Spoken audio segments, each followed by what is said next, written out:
भाषणाला कशी सुरुवात करायची, कुठून सुरुवात करायची, नक्की खालून करायची का वरून करायची, इकडून करायची का इकडून करायची, पण शेवटी करावी तर लागणारच. पण झालेली आहे. मी तर म्हणलं आता आपल्याला मोठं भाषण द्यायचंय, आपण एका पेपरवर मुद्दे लिहून घेतले पाहिजे. पण नंतर आलं की हे काय बरोबर नाही, हे असलं भाषण म्हणता येणार नाही, आहे पण म्हणता येणार नाही, आणि मुळात आपल्याला ते जमवायचंच नाही.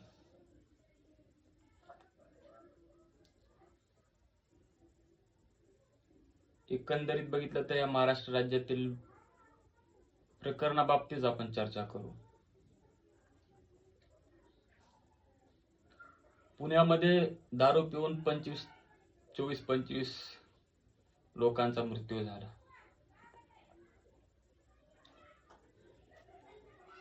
एवढं पण काय दारूच्या आहारी जाणं बरोबर नाही. असं तर म्हणता येणार नाही की तुम्ही पिऊच नका, कारण ते म्हटल्यानंतर तुम्ही ऐकणार पण नाही. म्हणू शकतो की आपण आठवड्यातून 2 आठवड्यातून थोडस घेऊन आपापलं बाजूला आराम करणं आणि उतरल्यानंतर आहे तो रुटीन चालवणं आपलं.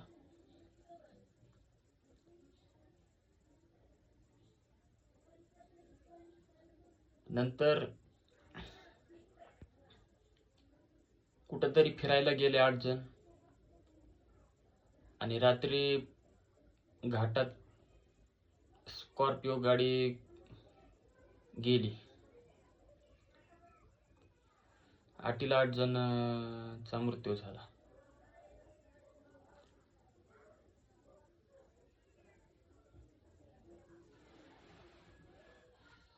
आपण सगळ्यांनी थोडंसं लक्षात घेतलं पाहिजे.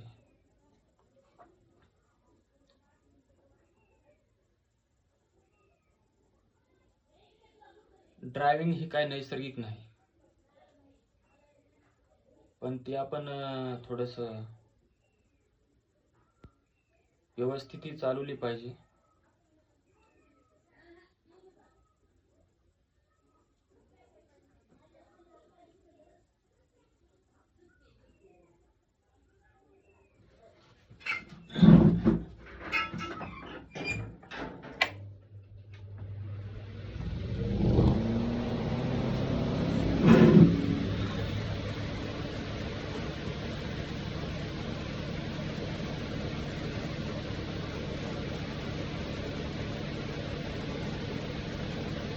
काय बोलायचं,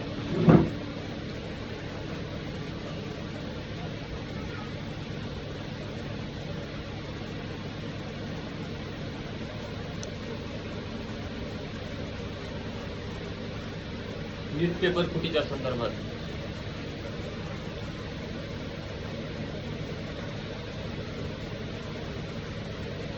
एवढी काय पब्लिसिटी कामाची आहे असं मला वाटत नाही. एक शिक्षक वर्ग असतो तो आणि मुलांना शिकवलं पाहिजे, विद्यार्थ्यांनीही शिकलं पाहिजे. पण ती एक जी पब्लिसिटी जी असते, पॉप्युलॅरिटी, प्रसिद्धी, ती काय कामाची नाही. तुमच्या कामातून मिळत गेली तर ठीक आहे, काम बाजूला सोडून तुम्ही जर ते मिळवत असाल तर त्याचा परिणाम हा आपल्याला नक्कीच भोगायला मिळतो.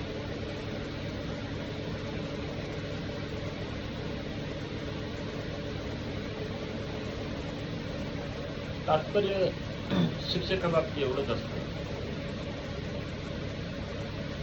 आपल्याला काही नॉलेज असेल, आपल्याला काही ज्ञान असेल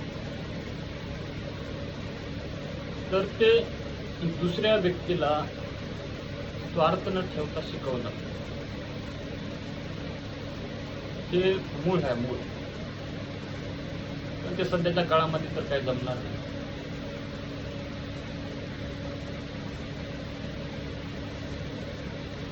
एखाद्याला शिकवल्यानंतर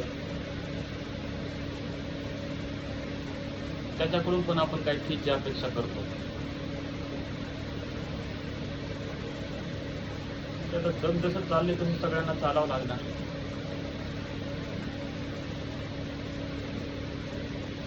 आणि त्यात महत्वाचं म्हणजे मला त्याबद्दल जास्त माहिती नाही. पण एक परीक्षा असते त्या परीक्षेसाठी विद्यार्थी अभ्यास करतात. आता 1 वर्ष जर अभ्यास केला आणि वर्षाच्या शेवटी जर पेपर नसेल तर त्यांना वाईट वाटतं. आणि काही विद्यार्थ्यांनी काहीतरी स्वतःचं बरं वाईट पण करून घेतलं. तिथं खरा मुद्दा आहे. म्हणजे तुम्ही तुमच्या शिक्षणाला, तुमच्या प्रसिद्धीला पेपर फुटला तर फुटला, कोणीतरी फोडणारच असेल. परिणाम इथपर्यंत जाऊ शकतो. सगळ्याला सांगणं आहे माझं ते.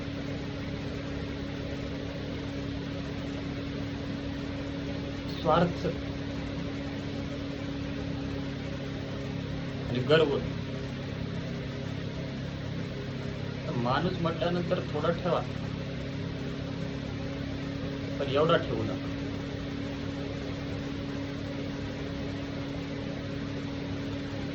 असं मला म्हणायचं.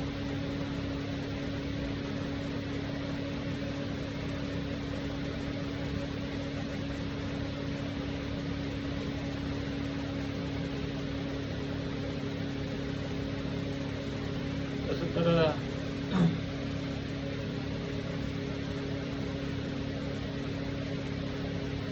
आमचे लाडके उपमुख्यमंत्री एकनाथ राऊत शिंदे साहेब पण आमच्या तालुक्यात येऊन गेले.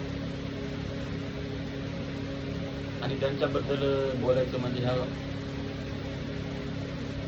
तालुक्यामध्ये कुठेतरी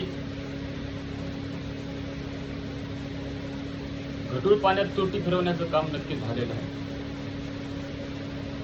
आणि हे अपेक्षित आहे. त्याबद्दल त्यांचंही अभिनंदन.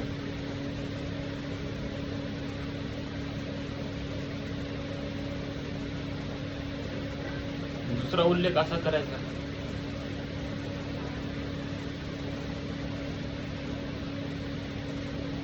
एक राज्याचे मोठे नेते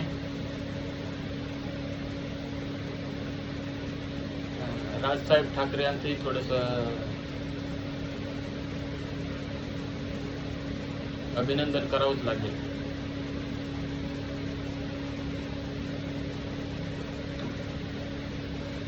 कारण जे सर्व आपल्या राज्यामध्ये जे व्यक्ती होऊन गेले, महापुरुष होऊन गेले, त्यांच्याबद्दल एवढी मोठी माहिती सांगण्याचं, सादर करण्याचं काम त्यांनी केलेलं आहे. आणि माझ्या बाबतीत सांगायचं म्हणजे मी पण विसरून गेलो होतो की नक्की एवढे आहेत, जे असं आम्हाला समजलं ऐकल्यानंतर, बघितल्यानंतर. तेच त्यांनी जे रिव्हिजन देण्याचं काम केलेलं आहे ते महत्वाचं काम आहे.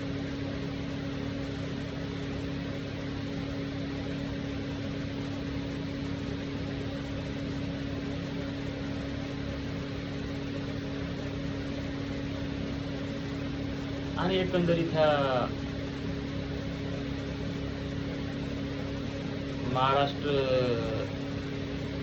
राज्याबाबतीत जसं आहे तो म्हटलं, जे काय अधिकृत असतात त्यांनी थोडी कडक आणि सक्त भूमिका घेणं गरजेचं आहे. कारण एवढं शांत राहून याचा काय फायदा दिसणार नाही. जर आपल्या हातामध्ये जर अधिकार असतील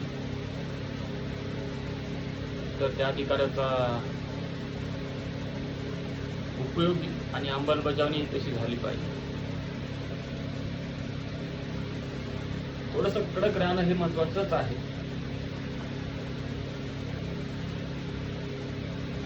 एक प्रकरण आठवलं,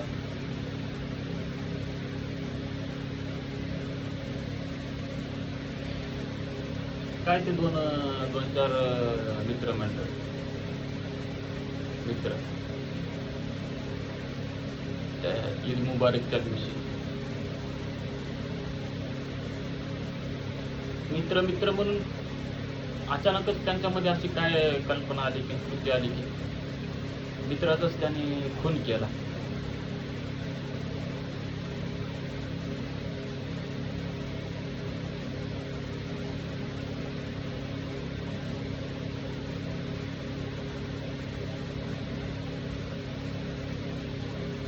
ही जी मानसिकता,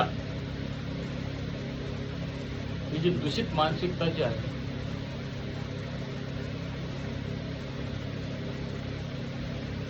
बऱ्याचशा ठिकाणी अजूनही आहे. त्यामुळे जशाच तसं उत्तर हे देणं गरजेचं असतं. त्यामुळं योगी आदित्यनाथजी यांचंही आभार मानले पाहिजे त्या भूमिकेबाबत. आणि भाग अशातला नाही, हिंदू मुलाने पण मुस्लिम मुलाचा जर अशा प्रकारे जर खून केला तरी त्याला ते जसंच तसं उत्तर आहेच, त्यात काय हे नाही. पण तो करणार नाही एवढी आम्ही अपेक्षा ठेवू. अशी प्रकरण होऊ नये यासाठी आपण सगळ्यांनी पण थोडंसं काम केलं पाहिजे. फक्त सत्ता विरोध हा फक्त राजकारणापुरताच असतो, पण समाज म्हटल्यानंतर आपल्यामध्ये जर काही क्षमता असेल, आपल्यामध्ये काही नेतृत्व असेल,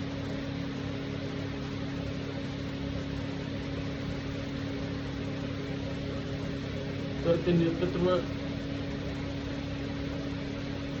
आपण दाखवणं गरजेचं आहे. आणि त्या घटकाला, त्या समाजालाही मला सांगायचे की तुम्ही पण त्यांना समर्थन देणं हे महत्वाचं आहे. कारण ही साखळीच अशी आहे आणि साखळी आपल्याला अशी मजबूतच ठेवावं लागेल. कुठंतरी थोडासा संबंध तुटला की असे प्रकरण बाहेर येतात. आता ते दारूचं प्रकरण, हे प्रकरण,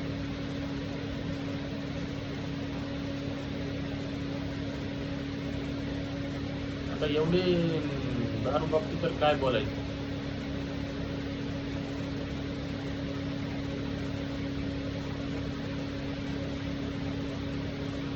आमच्याच गावामध्ये एक दुःखद घटना घडली.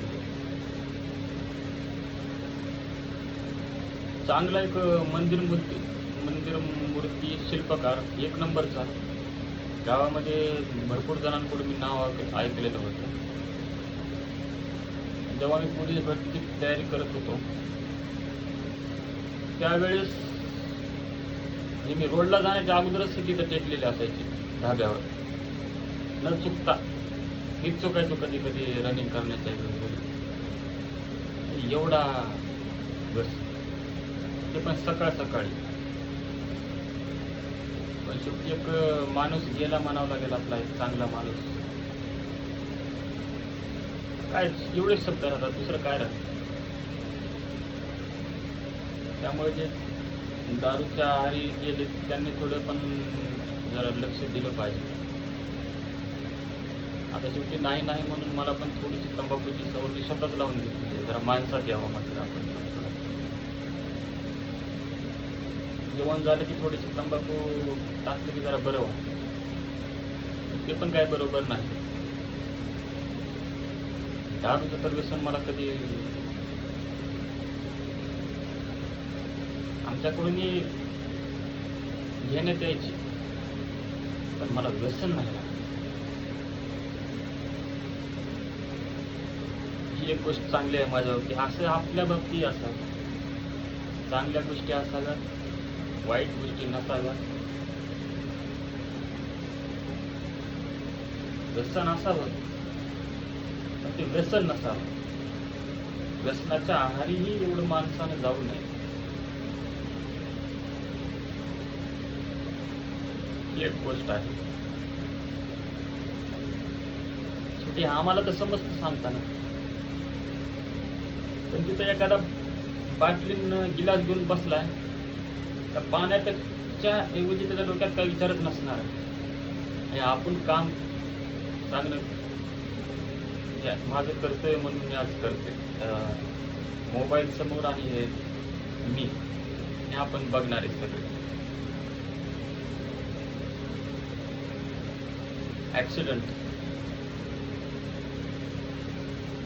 ऍक्सिडेंटचं तर आता काय बोलायचं. दर आठवड्याला बातमी येते कानावर की हा गेला, तो गेला, ड्रिंक करून दारू चालवली, अपघात झाला. त्याचं तर पाठांतरच झालेलं आहे. काँग्रेसच्या काळात एवढे ऍक्सिडेंट व्हायचे नाही, पण त्यांना असं म्हणायचं का तुम्ही रस्त्याची अवस्था सुधारवली नाही. भारतीय जनता पक्षाच्या काळात रस्ते चांगले झाले, पण ऍक्सिडेंट वाढले. ह्याच्यातून एवढं समजतं माणसाच्या दिमागाला सवय लागतच आपण पण विकास करणं गरजेचं आहे. अचानकच आपण त्यांना एखादी चांगली गोष्ट दिली, त्यांना कॅच नाही होणार.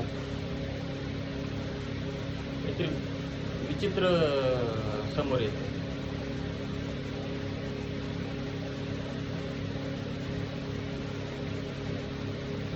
त्यामुळे जरा गाडी चालवणाऱ्यांनी हे असं समजून चालवा की रस्ता एकदम खराब आहे आणि आपल्याला गाडी हळून चालवावी लागणार आहे.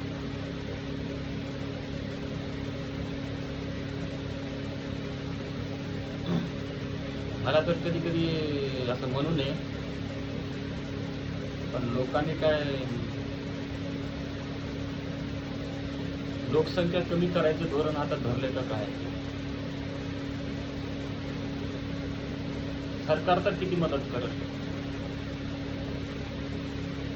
सरकार सांगण्यावरच राहील, पण जनतेने थोडंसं मनावर घेतलं पाहिजे.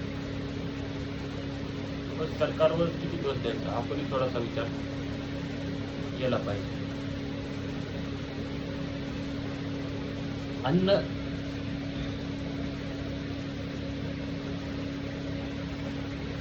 खाद्यपदार्थ, अन्न भयानक परिस्थिती आहे. माझ्याकडून बघण्यात येतात, मार्केटमध्ये चालवण्यासाठी म्हणा,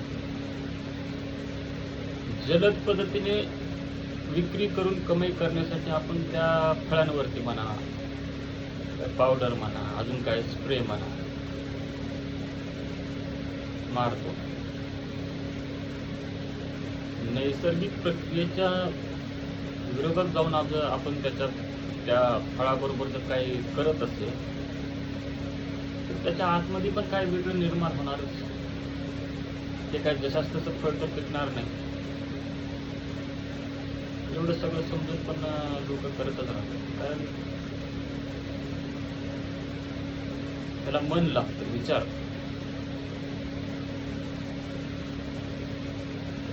थोडंफार ठीक आहे, पण आपण जर मर्यादाच क्रॉस करत असेल तर हे काय बरोबर नाही. एवढ्या मोठ्या प्रमाणात खाद्यपदार्थ मार्केटमध्ये येतात, पॅकिंगमध्ये येतात, एवढं काही कामाचं नाही.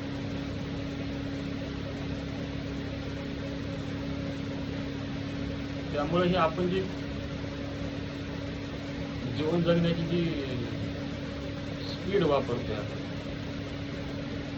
एकदम फास्ट, कुठं जायचं असेल गाडी, काम करायचं कम्प्युटरवर, मनी बँकेत आणि खाणं दुकानातून, अन्न सगळं पॅकेट,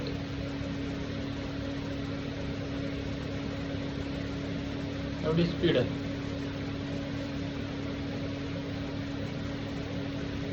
एवढी स्पीड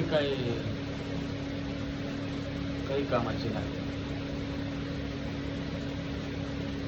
त्यात खरेपणा राहतच नाही. त्याचे परिणाम पण मोठे दिसून येतात.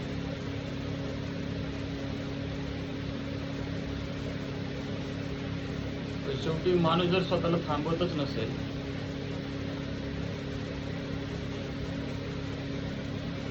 तर मग काय.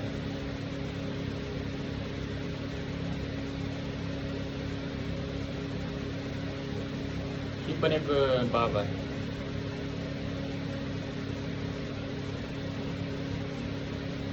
आज म्हणलं हे भगवं जरा अंगावर घालून आपण बोलावं म्हटलं. आता तर नॉर्मलच आहे, पण जेव्हा पहिल्यांदा म्हणजे 2 दिवसा अगोदर असं घालून बघावं म्हटलं, खरं सांगतो काटा आला थोडासा अंगावर. असं व्हायब्रेशन झाल्यासारखं वाटलं शरीरामध्ये. ह्यात काहीतरी आहे.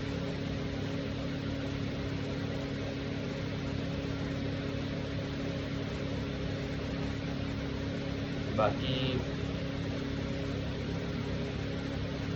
ज्या गोष्टी सांगायच्या सांगितलेल्या आहेत,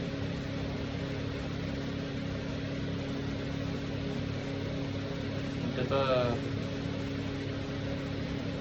काय परिणाम जर दिसून आला तर ते कामाचं आहे. नाहीतर ऐकणं, थोडासा विचार करणं, नंतर मग आपण आपल्या धुंदीत.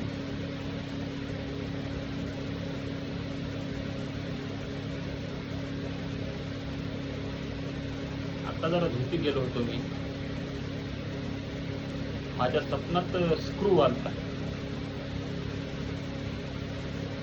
आणि या कूलरला लावायचा विचार करतो. स्वप्नात आलेला स्क्रू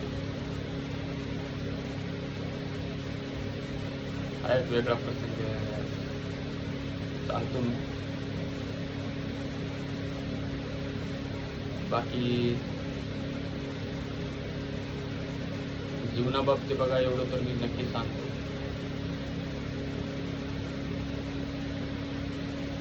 जीवन तर सर्वांना जगायचंच आहे,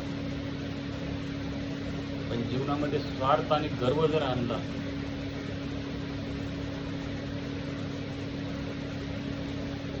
तर त्याची परतफेड आपल्याला करावीच लागते.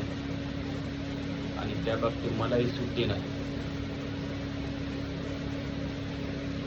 पण मी थोडं डोकं लावणार. स्वार्थ आणि गर्व अजिबात येऊ देणार.